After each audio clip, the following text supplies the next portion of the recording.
Hi, welcome to Champagne with Shyann. I'm your host, Shyann Malone. This is a place for unfiltered conversations with real people who have real stories because everyone has one, right? I am so excited about this guest. She's a nurse, soon-to-be nurse practitioner. She owns Soul Medical, specializing in aesthetics, injectables, and functional medicine. A cancer survivor, yet her most important role in life is being a wife and mother. I welcome Nina Burdett. Nina, welcome. Thanks for coming. Thank you for having me. Okay, so we have a mutual friend we're very close with. Yeah. And I feel like we've been at several outings where we get in deep, intense conversations. That's pretty common for me. Yeah, no surprise. About health. Yeah. And that's why I wanted to have you. You have your own personal health journey. Will you share that with us? Because I think it's incredible. You're fabulous in all the ways. You look amazing. Thank you. Don't do some shit. Yes. Yeah. So I am a 2-time cancer survivor. Actually, my remission was just on Monday, 2 years clean. Congratulations. So, cheers to that. That one is a big cheers, 100%.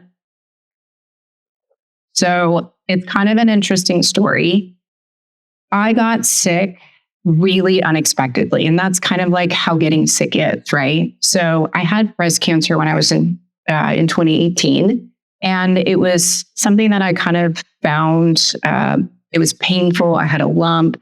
That lump kind of turned into like maybe it's cyclic. Maybe it's from working out. Maybe I pulled something. And it went on and on and on. And finally I had it looked at. They biopsied it and they were like, well, it's not fluid. Then that kind of escalated and I found out I had a ductal in situ, which just means a very low stage. So I was very, very fortunate that I caught it so quickly. I was able to remove it. It was actually recommended at the time that I did just a lumpectomy, so just a portion of the breast. Okay. But I'm a former oncology nurse. And so I reached out to a mentor of mine in Chicago. And I said, what would you do? If I was your daughter, what would you tell me to do? And he said, take both breasts out, be done with it.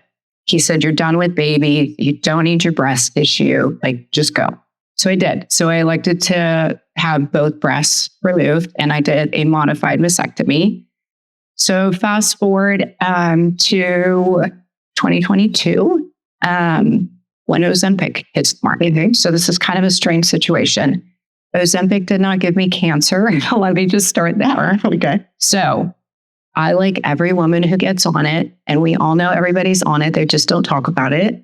I wanted to lose weight. I was overweight. I was feeling stressed, like I had hormonal weight. I just couldn't drop it. And so I went on Ozempic. I think within like 3 weeks, I felt like death. Like I couldn't get up. I couldn't move. Do you know that movie Weekend at Bernie's? Like they just keep propping him up. That's what it felt like. And so I went to my medical director and I was like, are you supposed to feel like this? And he was like, no, let's stop. This is not normal. So we repeated some blood work and my labs were through the roof everywhere. Nothing specific, not like my pancreas or my gut or anything. Just everything was really off. And I thought like, wow, this is really strange. This is not normal for me. I was like, okay, the medicine's going to leave my system. It's going to be fine. But I kept losing weight and I kept feeling like those side effects, the nausea, the abdominal pain.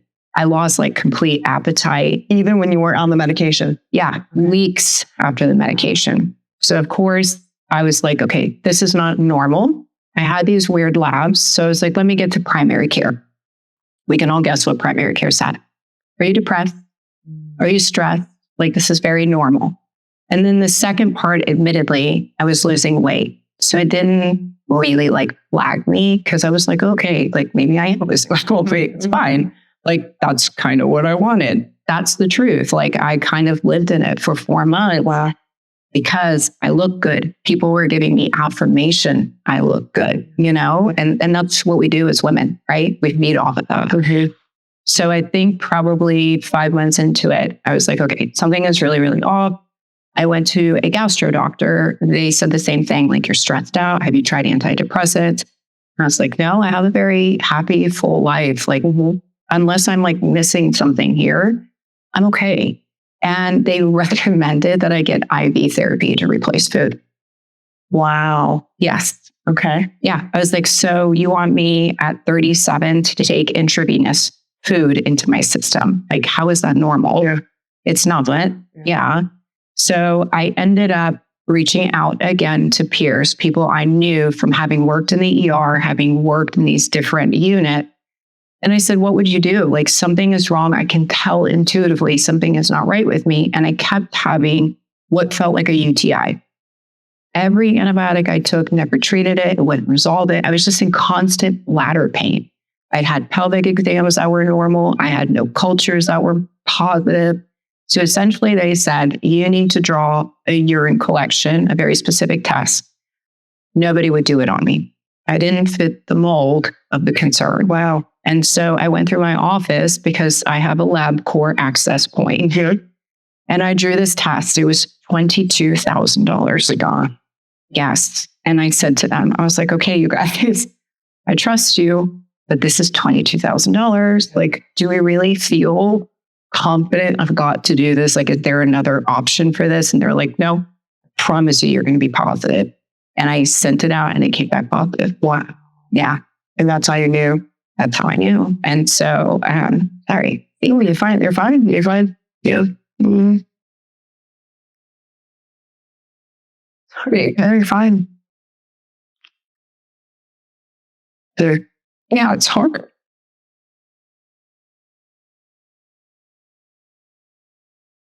That was a very scary time. It's hard to not be heard, seen. It was hard to watch my husband go through it. It was hard to talk to my daughter about dying. It's very challenging. The emotion you're showing right now, is that more so the frustration of even getting to the point of diagnosis? Yes. I mean, our mutual friend who's like one of my dearest friends, she kind of walked this with me, and we would sit in these situations and have these conversations as we would check in. And she would say things like, sorry, say this again, because it really, that doesn't make sense. And I'd be like, there's no different way for me to share it. Like, it was so hard for somebody to listen to me as a woman. It was always something else, like, oh, are you sure you're not overburdened or overwhelmed? Or maybe it's your period, or are you stressed, or are you sad? Like, everything was a reason other than maybe something outside the box. And it was like, you start to question yourself. Like, you start sitting in it thinking, like, am I making this up? Like, are they right? Am I wrong? What's happening here? And so getting diagnosed was the biggest relief, because it was an answer, right? It was a path to treatment. The hard part was we were just post-COVID, and there was a lot of drug shortages everywhere. So I got put in a position where I didn't qualify for first-line medication. So I kind of had to take second-line medication. So a lot more side effects, a lot more long-term consequences. And so I went into therapy. So at this point, I'm not really sharing this other than with my circle. Mm-hmm. It's just how I am. I didn't want to share it for a few reasons. Yeah. The other reason is I'm a small business owner. My biggest fear was like, what will people think? Will they trust my business?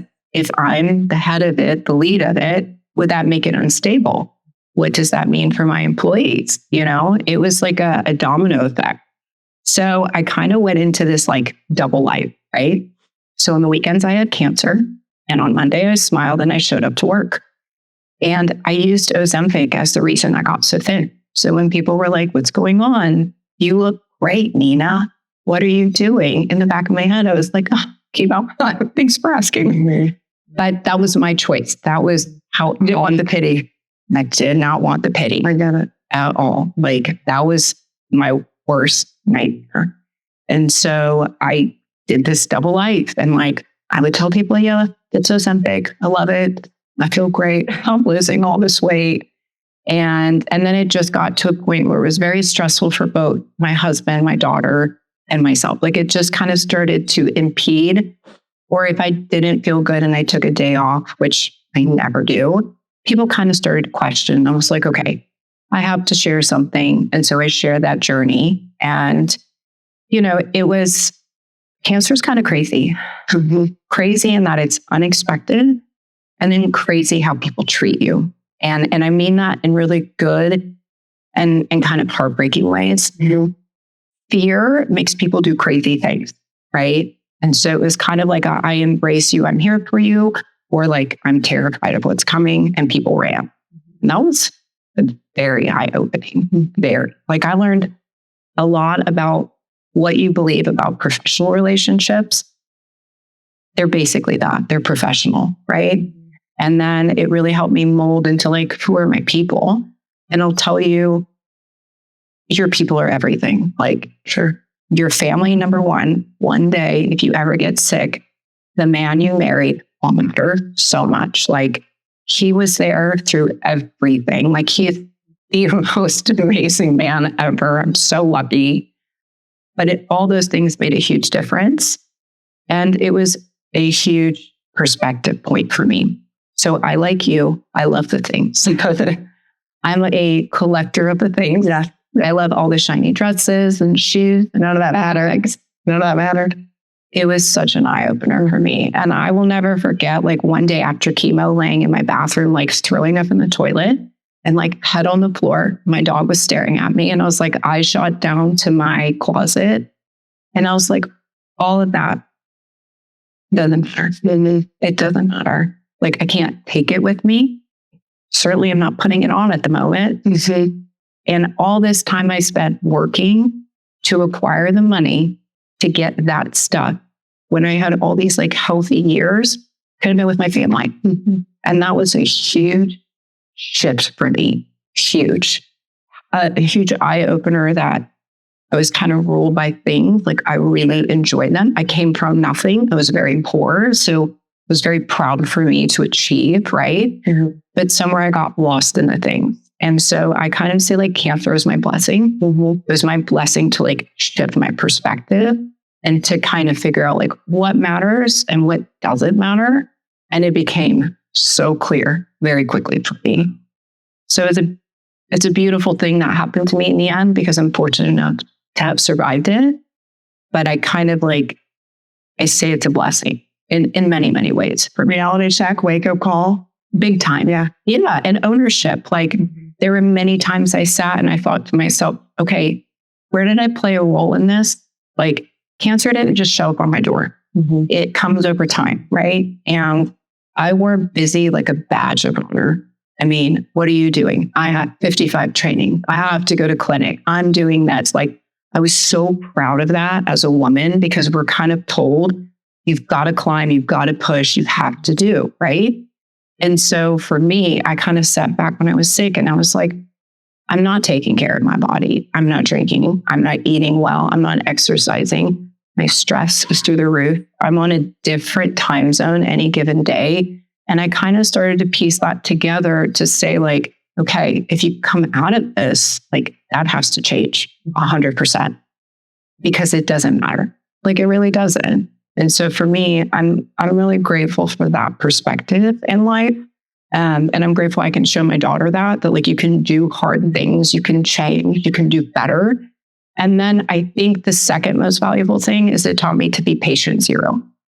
So I've taken care of so many patients, dying patients, trauma patients, friends who are patient, and being patient zero and being able to say like, I get it. I've sat in the shit. Like, you're in the thick of it and I know what it feels like. So it's really easy to be that provider who's like, you can do this, you got it. And it's very different to understand what a dark day feels like. And so I feel like that perspective allows me a connection with people that I never had before. And so that was a huge evolution for me in just the way I took care of people. And then the control over my life, like the health choices. In came the peptides, in came the hyperbarics, the sauna, all the things we're going to talk about, because they started to really mold my health for me. I took a huge inventory of my lifestyle, a huge inventory of what I was putting in my body, on my skin, just a collective, and it transformed everything.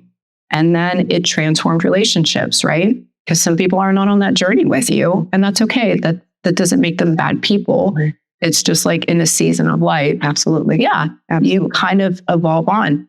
Some people think you think you're better than them. Some people don't understand it. So, it's a hard transition, but at the end of the day, like you have to do what's best for you. Absolutely. And so big changes came. Like I swung really far into the health world.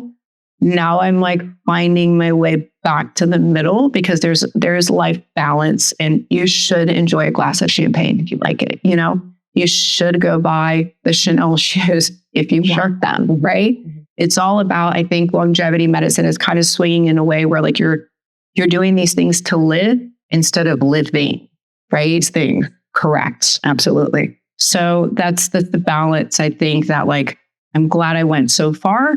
I'm glad I was on this side, and now the pendulum is somewhere kind of like here in the middle. And so that's my journey, is to kind of take ownership of that and help people kind of find that middle ground without guilt, find what works for you and be proud of it. And you are in remission. I am. How many? 2 years out. We're toast in the lab day. Yeah. Congratulations. Yeah. That is incredible. Incredible. Yeah. That was a very good day. I remember my daughter had her friends over that day for like a sleepover. And I was like wanting to tell her desperately because we had these results. And I was like, why are these girls getting picked up? But it was a very special moment. Like I will never ever forget. I remember the video you posted. I don't even know you that well, but it was just, it tugged, emotionally, because any mom can put themselves in that situation. It can happen to anyone. That is something that doesn't discriminate, right? It can happen to anyone. Yeah. And just seeing you embrace Charlie and just telling, like, that was just emotional and on every level. I was so happy for you that you were in remission. And I love that, like you said, you learned some life lessons, big one. And also the fact that, yes, you can have some of the nice, and you work hard, right? So like you should reward yourself if that. I mean, you're into, maybe someone's a golfer, maybe they're in gambling, but whatever they are, whatever their vice is, I think it's fine to dabble and reward, in my opinion, right? I agree. But you don't want to go cold turkey of, not being able to enjoy some of the finer things in life. But at the same time, you don't want that to define you as well. So yes, that is amazing that you're finding that balance, that rhythm, and just finding joy, in your family and friendships. And you are so spot on with the friendships. I feel like there are definitely different seasons. Yeah. I think, have you read Let Them by Mel Robbins? Oh yeah. My husband like pushes this book on me. I'm like, I'm going to let you in a minute if you don't stop putting it like on my desk. So I listened to the podcast and the audiobooks. It's different from her delivery. And I think that there's so many life lessons that can be learned from that. And it's relatable on every level, like relationships, friendships, family members. Yeah. So not everything may be true for everyone, but if there's a piece of something in that book, not getting paid to promote it, but I think it's great. And I think it's different because you grow up with, friends that you make when you're younger, or friends that you make in even college, and those are people who probably know you from your core, your upbringing. And then you go into life and you branch out and you become more of you in different aspects, whether it's making money or your profession or whatever you're doing. And so sometimes new friends may be what draws you in at that moment because you have something in common, but then you've got the other friends, they know you and they at your core. And then there's people who come and go and they're friends for that moment, and that's fine. And then you just kind of keep it moving. It's hard though. As women, ma'am, we are nuts. I'm telling you, one side people empower women and do this for women, and then all of a sudden you like walk into the next conversation, the same person like dog in the next time, and I'm like, what is happening? What just happened? I know, and it's interesting because it's loyalty is like everything to me, and it's interesting because like when I was sick, actually the people who ran the furthest from me were the ones that loved me the most. Like my mom couldn't be around me. Like couldn't physically be around me, which, gosh, I can understand that. Yeah. But it was like a hard concept, right? To conceptualize, like, what do you mean you can't come here? Like, what do you mean it's too much for you? And I had a lot of people do that, like out of fear, But what's our defense mechanism in a place of fear? Anger. Sure. It's nobody ever can let their ego down in those situations to say things like, I'm scared and I'm worried. They tend to just go with, you hurt me, now I'm angry, you're done. And so a lot of my post-cancer admittedly, I pushed a lot of people away who responded in fear from love. And then I took that and said, like, no, you don't get to be here. I'm done with you. Not right at all. I mean, that's self-reflection, right? Like you have to kind of understand your role in the relationships too. Some are seasoned and some you play a role in. And I think for me, the recovery from cancer was really hard. There was like a lot of anger, a lot of confusion around it, a lot of relief, but also like wrapped up in like, you know, like when you have a baby and you have that baby and you're like, okay, who am I now? Like I was this really fun, free person. And now like I'm raising this human being, like what? Yeah. And it comes postpartum for some women because of that. I kind of feel like I went through this postpartum after cancer because I was like, I have no idea who I am, who my people are, what my purpose is. Like everything felt so different for me. And that was hard. And, you know, relationships are everything, like your family, friends that are family. And so that was a long road, like a long road. I think still a long road for some relationships for recovery. And it was hard. Yeah, it was really hard, especially to your point, like supposed to be here for each other as women. Yeah. You know? Yeah. It's hard. Do you have any regrets when it comes to friendship? No, I mean, I kind of feel like I'm a very firm believer that your story is written, right? And you're just kind of like a part of it. And you have options and choices. And I'm very proud of who I am today. And so I don't know that I regret anything. Do I miss people and like friendships and things like that? Of course. Yeah. Like you can still miss people who have come and gone in seasons of your life.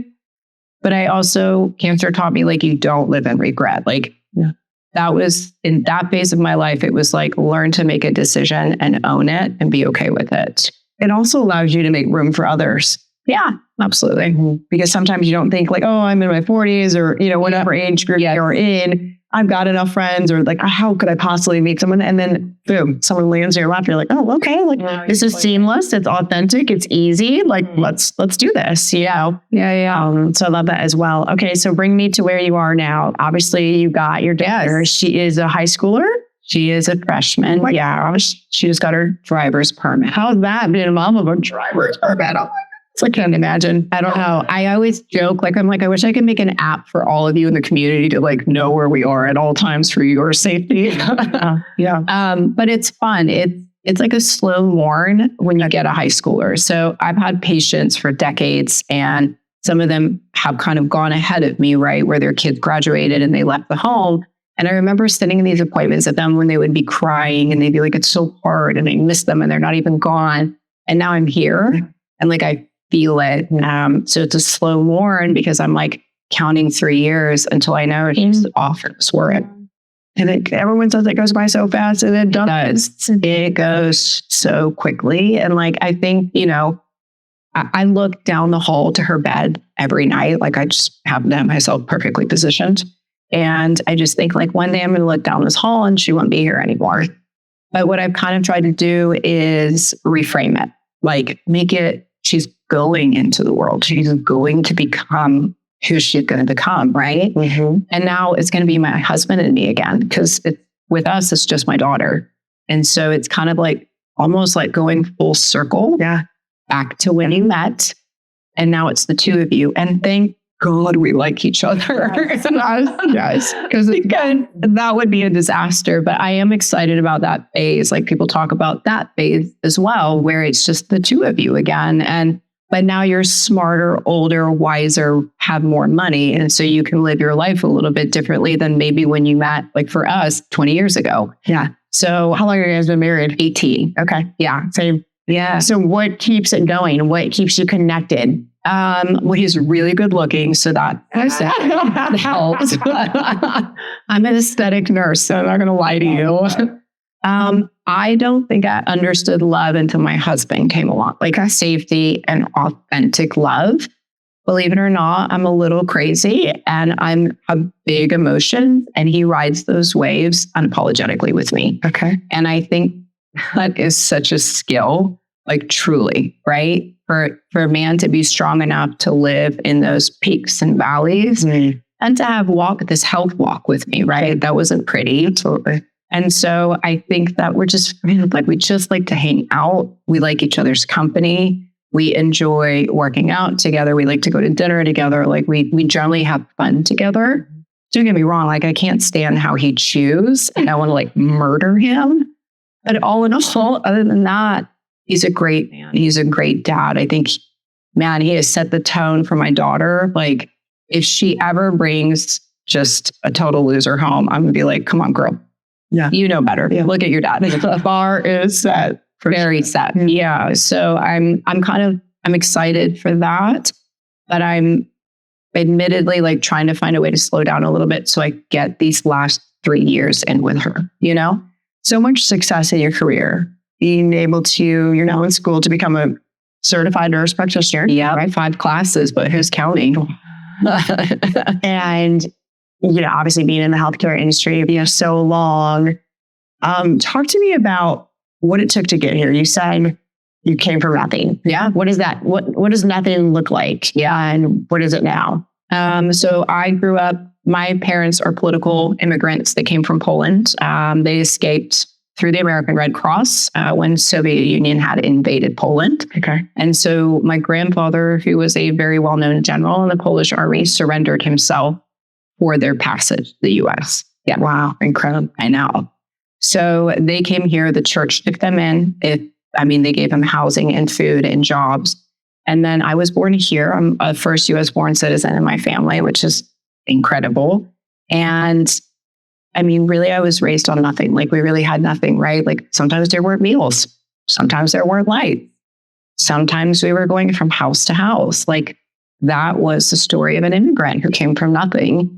My parents built everything that they have without anybody but their own help, And so I kind of grew up watching that. And I think since I was maybe 13, I've worked, paid bills in my house.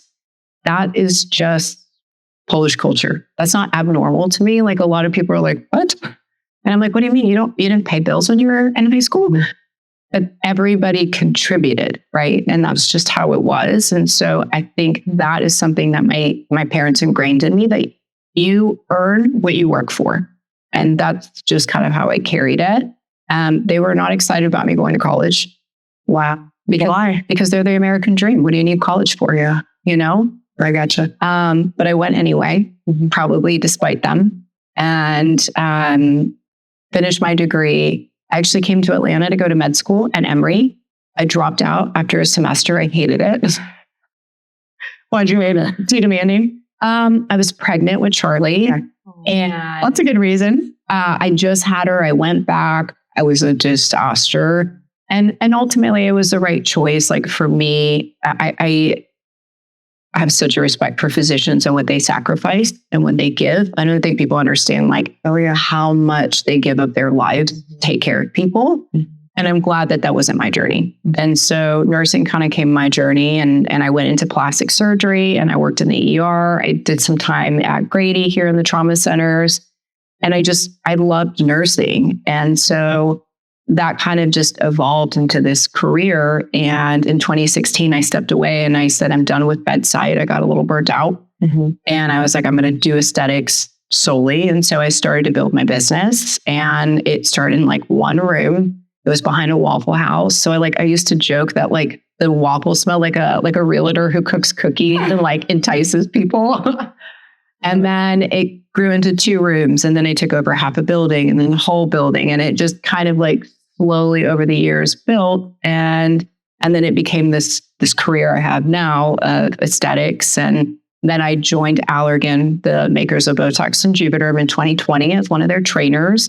And then when I got sick, things shifted, right? Because I started to kind of really think about, well, how much of what I'm doing in my office is helping or harming? And if I'm doing it to me, am I doing it to you, my patient? Like it became like a really big, deep dive into what am I doing with this medicine? And Ozempic and all that was just rolling out. And so like the marriage became very simple. And then my love for it just grew because I feel like it helped save my life. And I lived it, right? Like I know what worked for me. I know what didn't. I kind of invested in it all, experienced it.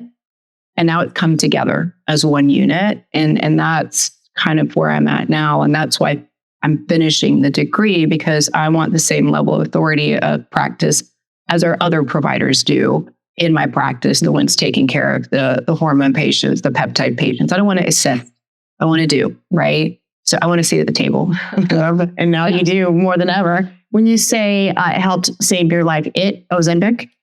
Just functional medicine.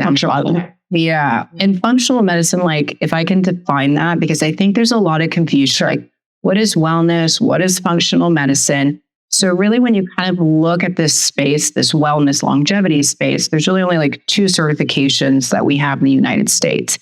And they come from the anti-aging academies or George Washington University, which both of those are national certifications. You take content, you board tests, and then you become certified. Both of those, not in one place do they teach peptides, not one. Oh, wow. Right. And so like, that's the thing that I think people misunderstand. Functional medicine is really built on core concepts of lifestyle. So diet, nutrition, macro, micronutrients, endocrine systems. Endocrine systems are like stress hormones, bioidentical hormone therapies, thyroid health. So it's about building the system and the lifestyle to match it. That's what longevity medicine authentically is, with good diet, with good physical activity. Those are the pieces. And how many times do we hear that when we go to primary care? Just work out more, just eat more. There's just not emphasis on it. Well, peptides kind of came into the picture, and I think kind of skewed that scene. Like everybody thought like, oh, that's longevity medicine. But it's not, because I tell people peptides are messengers in your body, right? If you have a broken system, why are you sending a messenger in there to activate it? So root cause medicine is a little bit different than what we're kind of seeing. I call it social media medicine. Okay. Chat GPT medicine. And it's hard, because I think we see people at an ultimate low in health, and they want to do better. They want to feel better, but it is hard. Hard to sit in the shit and climb out of it. I can promise you that. Well, and you were a prime example. You were someone, a healthcare professional in the field, and still found it challenging to even get answers and get the testing you needed, and 100% got blown off as well. Okay, so let's have some fun with this. I feel like this is awesome. I love chatting with you and learning your story. But you are in a field that people are obsessed with. Yes. And thank goodness right now. You're so the good one. Yes. So I call this segment bubbles or busts. Okay. I'm going to name a treatment or a procedure. And I want you to say bust if it's no go. Okay. Or bubble. Bubbles if it's a great one. Bust if it is not. And then we'll take it a step further into them, because I want to know why. I've got curiosity. So no in between, bubbles or bust. All right. Okay. All right. Here we go. Red light therapy. Oh, bubbles. Why? Oh my gosh. Love red light therapy. So a couple of reasons. So red light therapy is really unique in what it does at the core of your body. So everybody's really obsessed with like ATP, NAD production, energy. That's literally what red light does. Near infrared stimulates ATP production in your body, which is the powerhouse of your cell. There's no better way for you to stimulate it than to sit in a hot sauna. Ooh, okay. So yes, now I have one disclaimer for my girls with dark pigmentation issues. Heat activates pigment. Okay. So here's the problem. If you're somebody who does have a lot of pigment and you sit in this hot sauna, the con of you getting in there is it will activate your pigmentation deeper. Okay. So someone like me. Yeah. Okay. Yeah. So caution. Okay. Caution. Time limit. Okay. So it's a tolerance thing. So you want to get yourself up to like 140 degrees. Okay. But in intervals. So you don't want to be sweating but you're like dizzy and thirsty. So I always say you drink one big glass of water with electrolyte before you walk in. And then you try to make it 15 minutes to the highest temperature you can tolerate before you feel dizzy. And when you say increased pigmentation, that would make my skin darker? It can make spots darker. Oh, spot. Yeah, because I'll take another tan. Oh, I wish I would be in there. I would be. Okay, that makes sense. Okay. Yeah. Cold plunge. Okay. All right. So here's what I have to say about cold plunges. What works for you, Shyann, may not work for me, Nina, and cold plunge is one of those things. So it's really great for athletes, right? Because athletes tear their bodies apart. Like they need that inflammation and support. But there are some studies out there that say if you heavy exercise and dump yourself into a cold plunge, you stop the process of protein metabolism. So you're stopping because you're cutting off inflammation. How do you build muscle? Inflammation. Here's the other interesting thing that I have read in neurology studies. You know how the most common time for a man to have a heart attack is first thing in the morning? You know why? When a man or any of us wake up, we have shifts in hormones, and those shifts allow us to wait, right? So heart rate goes up, blood pressure goes up. Cortisol, right? Yeah, cortisol starts to rise in the morning and everything joins it. So you actually physically rise out of bed. So men wake up with the highest blood pressure first thing. Then they go into a cold shower, which causes vasoconstriction, right? Because that's what cold does. So you already have really high blood pressure, then you close and clamp down those vessels. That's why they tend to have heart attacks in the shower more than any other part of the day. Interesting. So again, it's kind of like, if it works for you, do it. I'm just not necessarily for it, especially for women. Lord knows we live in so much cortisol as it is. Absolutely. I don't like a nice burst of it at any point. Okay. All right. Bubbles or bust microneedling? Bubbles. Okay. Where? Way. Face, body? Can you do it all? You can do it all. Yes. So face and neck. Yes. You don't want $1 million face and a $2 neck. That's really embarrassing. And then it just matters who you go to, right? You can hurt yourself with home devices. I do think that there are some devices that are not very deep that you can do at home for product penetration. Okay. Like we sell those in my office all the time and educate people on how to use them. But microneedling, just simple pen, that you don't have to get fancy and expensive with it. Like as long as you know the person who's delivering it understands the depth of your skin and the goal. So do you have scars? Do you have pigmentation? Or do you just want more tone and texture? That's what matters in the depth of the device. But the actual device, I'm okay with like just a regular pen. Okay. Makes sense. Bubbles or bust? Botox. Oh my God. Bubbles. All right. There's a lot of conversation around Botox. Preventative, not preventative, Sure. in the midst. You know, like myself, I'll be full candor. I've never had Botox. Okay, well, thank you. However, you're like, you don't need it. I'm like, but can I need that? Or can I, what would you say to someone that's like a virgin to Botox? So I always say, if you want it, get it. If you don't. Like, this is a very personal choice for you. I'm going to tell you as somebody who can't have it. Okay. So I became resistant because when I was going through chemo, I had therapeutic Botox. And I got such large doses that I developed a resistance to it. It is the most depressing thing ever. Really? Yes. And you look amazing. Thank you.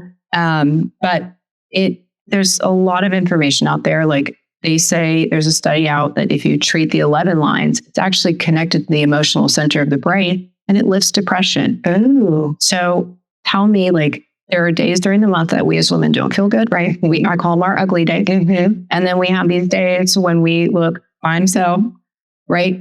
What's your mood? It's totally different. And I think that's what Botox is. It's a mood stabilizer beyond just cosmetic. Filler. Yes. Grandiose. Okay. Thank God for filler. In the right way, though. In the right way. People, I call it juiced up where they get too much. Pillow face. And yes, pillow face. And cameras enhance all of that, right? When you see some people on TV, you're like, ooh, and then you see it in person, you're like, actually, you don't look bad. It just, it magnifies all the things. Yeah, you're in bubbles for filler. I am. I'm a huge believer if there's something that can restore you to you 100%. But that's about knowing your injector. Like your injector needs to understand anatomy, physiology. There are like 12 face shapes. There are ways that our bone and our fat and our skin change. And there's anatomy you need to understand. There's rheology to fillers, like how thick of a filler is, where does it belong? These are all very important things that your injector should guide you through. They should say no when appropriate, right? Yeah. They should tell you what are best practices. So like I see a lot of this in our kind of field, this sushi menu of services. Like when have you ever gone anywhere with medicine where you're like, I'll take this, this, and this? Yeah. You should have subject matter experts guiding you through medical care. And so I think that's where we're starting to see a lot of pillow face. Got it. Laser treatment. Yes, absolutely. Yes. Okay, it's a new one. I feel like people are getting these younger and younger. It's not a new one, but it's new to the age. I feel like people in their 40s are being encouraged to get facelifts. Yeah. Okay. Bubbles or bust. That's a hard word. Look, I'm trying to convince my husband to let me get one, so I don't have any room to speak here. But here's what I kind of think. So facelifts, I say bubbles because again, you are you. Like you decide for you. Like who am I to tell you what's attractive? Sure. Nobody. My job as your provider is just to keep you in safe parameters and tell you like, no, Shyann, no, I can't do more filler. I have to keep you safe. Okay. But I have seen people as young as 20 have facelifts because of genetic reason. Like I think that's a conversation with your surgeon. I think a good surgeon would do the same and say no, but I'm not against it. Like, why do you want to wait till you're 60 to do it? Like 40 is such an amazing period of your life. Like, look your best. Who cares? Get it all done. I'm here for it. The vibration machines that you can get on Amazon, you stand on and you lymphatic drainage, all the things. Is that bubbles? Okay. So I think bust for you and me. Okay. Right. But I think if you have an older parent, I think bubbles because it is going to help them with center of gravity. Is going to allow them to get some sort of muscle contraction and blood flow going, which, our parents tend to get a little bit more stationary as they get older and it contributes to a lot of health problems. So if you find that they have like swelling in their legs or they're just not moving around as much, a shake plate is amazing for them just to do something. Like vibration machine. Yeah, like you know the term. Okay, so that brings me, this isn't on my list, but what about those gravity, like grounding mats? Is that recommended? Yeah. So I have one on my bed. Good. I got my husband one for Christmas. Wellness was my theme this year. So I'm like, we haven't used it yet, but I'm like, wait a minute. We haven't done it. Okay, good. Okay. So that's good. I'm on the try. Okay. Peptide therapy for the right person. Okay. In the right scenario, with the right labs, with the right system under control, 100% bubbles. Okay. NAD and IV therapy. Bust. Yeah. Oh, wow. Yeah. Why? Okay. So here's the deal. I'm surprised just because you see all the Instagram videos and people are talking NAD. And okay. Yeah. All right. So I'm going to get a little granular. Okay. So when you think about peptides, they're small chain amino acids. I want you to think about them like messengers in your body. NAD is not a peptide. It's a coenzyme. So it's a cofactor. So think about it like a helper in your body. Okay. Right? So those helpers rely on other things. So NAD alone doesn't close out the picture. NAD is inside of our cells. It's intracellular. Okay. And in there, it does a lot of work to create energy and ATP. That's why it's touted about so much. So like, take it, your energy will be through the roof. Well, when you get an IV bolus, IM injection, sub-Q injection, however you're delivering it, you're not going intracellular. It's going into the extracellular part of your body, so outside your cells. Okay. So now NAD is a very large molecule and it's got a negative charge. It cannot pass into a cell membrane. Not possible. Okay. So what we do know is that NAD that you inject into your body starts to get broken down into precursors. Those precursors are two products, NR and NMN. If you want energy boost, you buy supplements that are NR and MN because they can be converted and transported into the cells. What these studies have shown is that people who get these large volumes of NAD is almost 80% of it's in your urine. So what I'm saying is you're paying out your money. Okay. Wow. The other part of it is in cancer research, NAD suppression is something that we do to control tumors. So if you were like me, unexpectedly walking around with bladder cancer, pumping your body in with NAD, you could be silently fueling a tumor growth in your body. Yeah. And so to me, there's too much unpredictable cancers walking. I mean, I hear these stories all the time. Okay. Women who suddenly, like out of nowhere, have cancer. And to me, just don't play a game. Don't play with a product like that. You can use something else effectively. So definitely a no for me. Hormone replacement therapy. God, yes. Yes. Bubble. In what way? So, I, again, to the fact of like not being heard during my diagnosis, we are not heard in medicine. Like women are so marginalized in medicine. It's insane. We have 75 million women going through menopause today, and 1.3 million are actually being treated in some way. That's alarming. Yeah. Women are suffering left and right, and they don't have to. Why is that? Are they not? Yeah, that's a great question. So there was a women's health initiative in the early 2000s run by men. Red flag number one. No offense, men, but they don't have to go through this. Yeah. Yeah. And essentially what they did is they did some research and they said if you take oral estrogen and progestin, that it can increase your risk of cardiovascular events, heart attacks, strokes, clots. And it put a lot of fear into people. Well, fast forward, there's a lot of really, really incredible OBGYNs in the field who said, that's not accurate. Like, you've misrepresented this information. And they went on a huge campaign the last few years to prove two things. That the therapy that they were studying was oral, and oral therapy of estrogen does increase blood clots and risk because it does something called first liver bypass. It has to go into your liver. They also said that those risk factors were for women 63 and older. And then the other thing was the amount, the doses that they were studying. We would never give that to any human being. It was outrageously high. And so this group of OBGYNs this year actually had those black box warnings removed because they proved that if you use transdermal, so skin or transvaginal across the vaginal wall, forms of estrogen with progesterone, that you don't run any of those risk factors. And you can actually improve a woman's inflammation, their weight, their mood, their brain, their heart health, their bone health. And so, but the hard thing is to, like, when somebody makes a statement like that, it's hard to redact it. Sure. You know, In their brain, you're never really like fear. Yeah, you got it. Yes. Medical weight loss injections, GLP-1s. You talked a little bit here and there. Obviously, you explore on them yourself. Yes. Bubbles or bust? Bubbles. Yeah. Okay. I think it should be in the public drinking water. Yes. Why? Because people struggle a lot with weight, and weight is not a linear thing. Like, it's not just, oh, I can't get my food together. Like, I know tons of women who are in the gym all the time, working their butts off and not budging because weight becomes a hormone issue at some point, right? And so why should those people not be rewarded to feel good, look good, and then reduce the risk of all these like health disparities down the road? So to me, it's not a shortcut. To me, it's what medicine is literally designed to do, to help you. Like, why are we so mad at it? I don't get it. And people, they're oh, I'm on it, or they're like quiet about it. So I'll be, yes, my journey. So I had baby number 3, and so was the hardest to like come back. It's been 2 years. I did nurse him for 2 years. Okay. And my body tends to like hold on to that extra weight.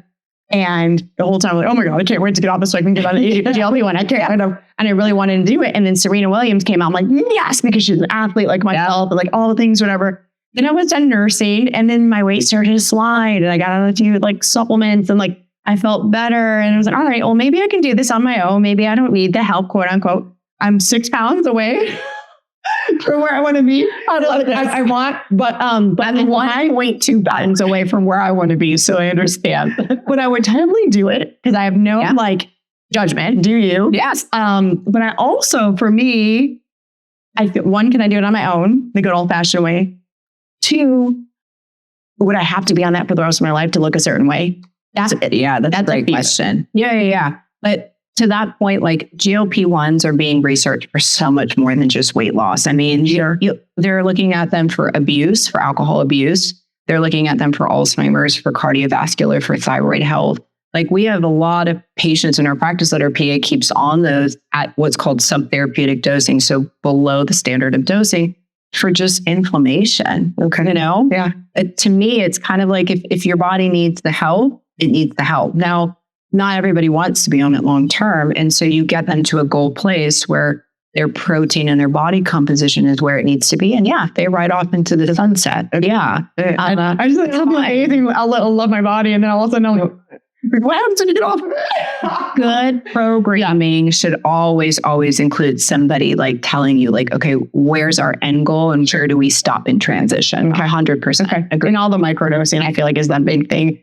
And you have like other studies out there that it has balanced like perimenopausal women. Yeah, so they haven't really studied it as much of like hormone effects. We do know that there's direct correlation between testosterone, estrogen, and what's called visceral fat, or like the difficult belly fat or hip fat we get, that's different than subcutaneous fat, like the kind that we put on and we can exercise off. Yeah. That's metabolically charged fat. And so when you kind of have that ring of fat, you know, you probably have some estrogen dominance, which is really dangerous for us as women in particular, because of breast cancer and uterine cancers.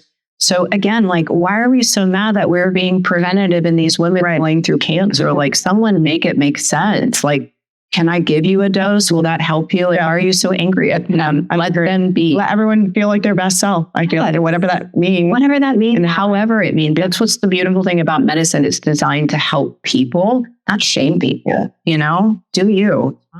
All of your medical advice is amazing. I really appreciate it. Thanks for sharing your personal story as well. Of course. I would love to have you on, like maybe on a routine basis, to give us like updates of new trends and cutting edge things that you love and study. To wrap, what chapter of life would you say you're in? My peaceful chapter. Cheers to your peaceful chapter. Oh my goodness. Amen. Oh, amen. I love that. Yeah, it's been a pleasure for sure. Thank you so much for having me. This is super fun. Absolutely. Yeah. All right. Can't wait to do it again.